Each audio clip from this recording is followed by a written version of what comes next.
My fourth Nostalgia Trip Games episode for the ZX Spectrum starts off with a game originally written for the Commodore VIC-20 of all possible things. River Rescue was a firm childhood favorite on the Specky back in the day, and remains a Nostalgia Trip favorite despite having found out how good some of the other versions are when I wrote the comparison in October and November of 2014. And naturally, you can find the link to the comparison below. River Rescue is a simple side-scrolling shoot-'em-up with an interesting progression mechanic. As you ride your speedboat, you shoot alligators and logs and whatnot, and every once in a while you're supposed to dock the boat to a dock above to pick up passengers and deliver them to a dock below. You're able to carry more than one passenger at a time, but if you crash while carrying any number of rescuees, all aboard the ship will get killed. All 5 versions of River Rescue have notable gameplay differences in them, making it an interesting game to try out on all machines, as I pointed out in the comparison article. But the Spectrum version remains my Nostalgia Trip choice.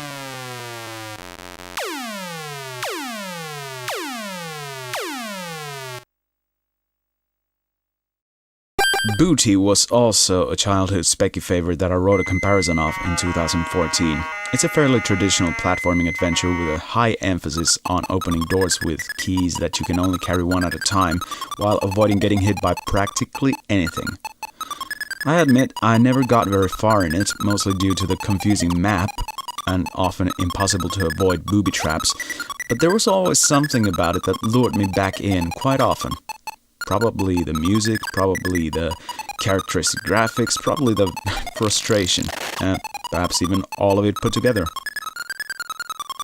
It was only after many years since my original period with the Spectrum that I found out about the hidden minigame, which can only be played if you have a Kara microspeech interface.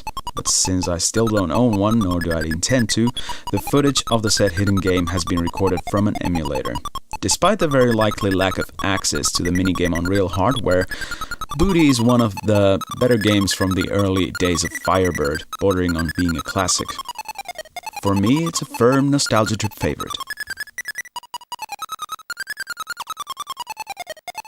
Another game that was bundled with the Spectrum when it came into a household was the excellently titled Psst, which was the second game ever published by Ultimate Play the Game right after Jetpack. Rather than implying to tell another person something to keep quiet about, this word of onomatopoeia refers to the sound of a spray can, which is a direct reference to what you'll be doing for most of the game. You play as Robbie the Robot, who is a keen gardener and likes to grow Thergodian Mega Chrysanthemum, however you pronounce it, but the said flower is constantly being attacked by all sorts of insects, all of which require their own type of spray to repel and/or neutralize them. When the flower has grown tall enough, the level is complete and you move on to the next one with more insects.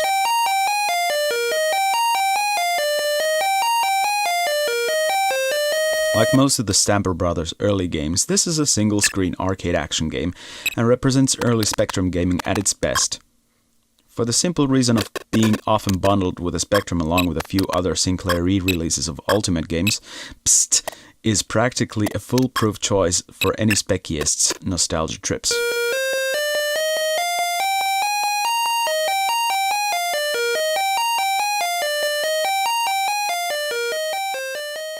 Kong Strikes Back, as many of us came to know this one, is a clone of Universal's arcade game Mr. Do's Wild Ride.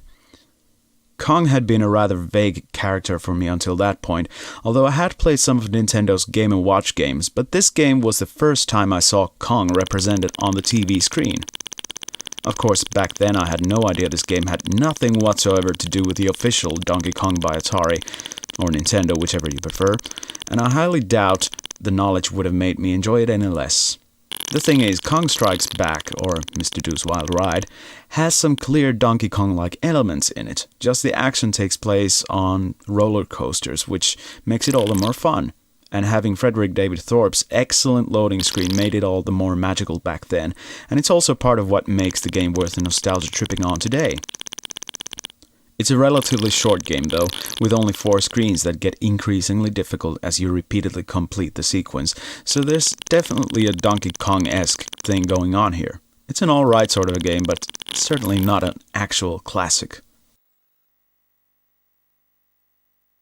We end today's list with a definite specky classic that was also an exclusive for the platform, Wheelie from Microsphere.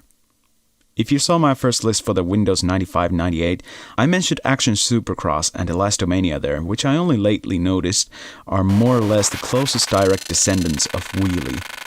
In any case, my nostalgia for this game has more to do with a vague memory of my brother being more obsessed about it for a while, but I have more recently come to appreciate the genius in Wheelie. Because there is no less emphasis on actual bike handling than there is on platforming, Wheelie can feel a bit wonky for a period of time when first getting used to it. The idea is to pick up the moving targets and gas icons whenever necessary and reach the right end of each stage while avoiding bouncing hedgehogs, kangaroos, bees, speed bumps and icy surfaces.